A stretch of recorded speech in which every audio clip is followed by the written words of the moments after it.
Every flame must die, but its light endures. Dawn has not yet come. In the hollow of the ancient grove, the air holds its breath. Roots press like memory into the earth. Moss drinks the silence. The villagers gather at the tree's edge, faces lit by a fire that has waited a lifetime. Lanterns swing gently. Children are hushed into the arms of elders. The wind carries only the scent of smoke and wet leaves. Obinna stands like a cornerstone, hands callused from tending the altar. The lines of his face, written by seasons of tending and penance. Amaka's voice is a low thread in the dark, a song sewn from lullabies and names. Nobody speaks aloud anymore. Ngozi keeps watch at the border of flame and shadow, steady, unafraid, her eyes mapping the line where fear meets resolve. Together, they are the last living promise to a debt older than their names. The charms, stolen long ago and returned in secret, rest upon the stone.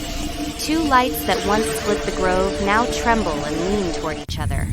They glow with the memory of promises broken and the weight of bargains made in panic. The gods, patient as roots, speak through heat and ash.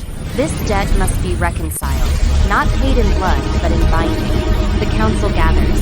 Faces that once learned silence now carry questions in the set of their mouths. Some remember the old bargains with gratitude. Others remember only the cost. A child asks why the tree must take. An elder answers with a story that begins with fire and ends without a horizon. Words pass like embers between them, small and dangerous. A voice like dry leaves announces the choice unity or ruin. The forest will accept only a sacrifice given willingly and with truth. The villagers hold their breath as if the next exhale might set the world aflame. Faces turn toward the three who stand with the charms between them. And in that turning, the story itself seems to tilt. No one steps forward for spectacle. No one offers a life for honor's sake. Instead, Obinna kneels with a simple, steady motion learned from years of humility and stewardship. Amaka lifts her song into a vow that trembles at its edge, but does not break. Ngozi lays her hand against the tree and feels the slow pulse beneath the bark like a heart trying to remember how to beat. In that quiet, something older than fear loosens its grip and the grove listens. The first light gathers warm and golden, not cruel. It moves like breath, folding the charms upward until they hover like moths around a lamp. The little pieces of metal and bone and string touch, and where they meet their seams soften. They do not break, they reconcile. Their edges melt together into one humming ember, a single small sun that holds both grief and promise. The flame-headed figure folds into that light. It does not explode or devour. It compresses like a language reduced to a single, clear word.